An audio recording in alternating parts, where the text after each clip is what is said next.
Joining us now, that state's Governor Larry Hogan, who's also chair of the National Governors Association. Governor, Maryland was one of the first states to shut down all the schools, then all the restaurants, then all non-essential businesses. And you just extended school closures for another 4 weeks until April 24th. If the president and his task force start saying this week that certain low-risk areas of the country, including some perhaps in Maryland, can reopen, do you follow that guidance or do you just ignore it? No, look, I think the virus is going to dictate the time frame, and we're going to follow the advice of the scientists and doctors like Dr. Inglesby, who you just had on a moment ago. He's on our task force. But no, we don't see any way that we're going to be opening back up in a couple of weeks. The Washington metropolitan area has, Maryland, D.C., and Virginia, quadrupled in the past week, and we see that continuing to grow exponentially. And we think in 2 weeks around Easter, we're going to be looking a lot more like New York. So you think 2 weeks from now it's going to be getting worse in Maryland, not better?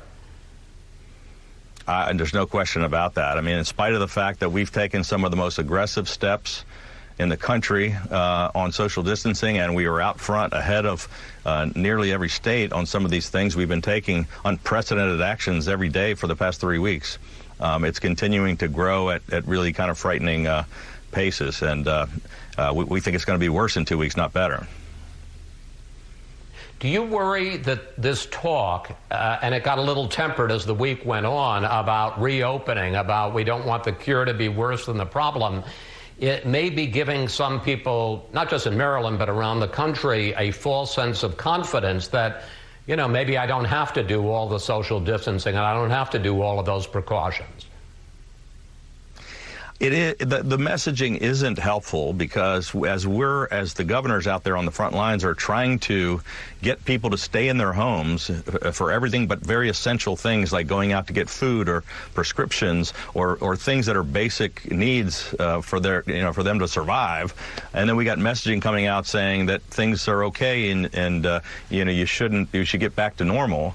It does conflict and it hurts with the messaging. But look, I think the president's just trying to be hopeful, which is good. We don't want people to be scared, but we do want them to take it seriously, and we want the facts to be out there. So we're going to follow the doctors and the scientists. I think most governors are going to do what they think is right in their own states to save lives.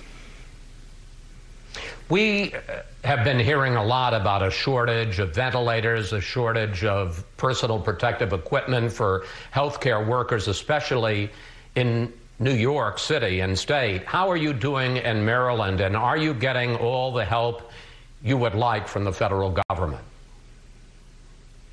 Well, the federal government has done a great job of communicating with us. We've had 5 calls with all of the governors, with the president and/or vice president, and many of the top leaders. We had a request for about 10 different things, most of which they've tried to address. But the big pinch point that everybody is dealing with, both at the federal and all the states, is this lack of the equipment that we need. It's a lack of tests, a lack of ventilators, a lack of masks and swabs and protective equipment. This is a serious issue across the country that we're all grappling with. And so while they've made efforts and FEMA is now in charge, it's not enough. You, as we've said, are not only the governor of Maryland, you're also the head of the National Governors Association, and some of your Democratic governors have been complaining and getting into some verbal spats with the president. He was asked about that this week. Here he is. What more specifically do you want the governor of Washington? All I want them to do, very simple, I want them to be appreciative. I don't want them to say things that aren't true. I want them to be appreciative. Governor Hogan, does President Trump have a point? Well, look, I do appreciate the efforts. I said a minute ago that of the 10 things that we've been asking for, they've tried to address about 8 of them, and some, half of them are already done. So we do appreciate the efforts of the federal government, and I hate to just point fingers and talk about what hasn't been done or what didn't get done.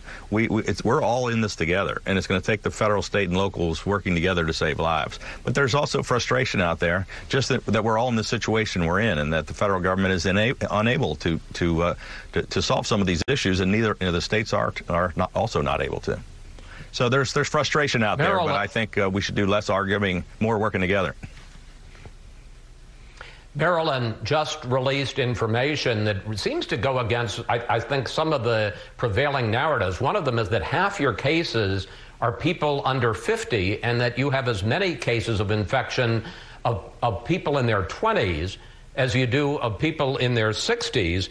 And you just postponed your state election primary from April until June. So what are you learning about the nature and spread and duration of this virus in your state of Maryland? Well, Chris, the more data we gather from the smart folks like Dr. Inglesby at Johns Hopkins and the University of Maryland, all of our smart folks that are collecting all the new cases, we're finding out that it's not exactly the way it's been described for the past few months. And the more data we get, the more the numbers change. We have people in their 20s, 30s, and 40s. The biggest category is people in their 40s, but we got younger people. We have cases at 4 months old, 10 months old. And 56% of all the people that have been hospitalized in Maryland are under 60. They're not just folks from nursing homes that are in their 70s and 80s. So as we move on, I mean, this virus, some of the information, because we haven't done enough testing, we're getting new and conflicting data, and we're just trying to understand exactly what's happening. But I've been warning people, younger people that felt they were bulletproof and that weren't listening to directives, that you're endangering yourselves and your family and friends by not following these orders to stop going out and being in groups. That's why we've been so tough on trying to keep people to stay at home. Governor Hogan, thank you. Thanks for joining this weekend in the midst of your fight against the virus, and good luck, sir. Thank you, Chris.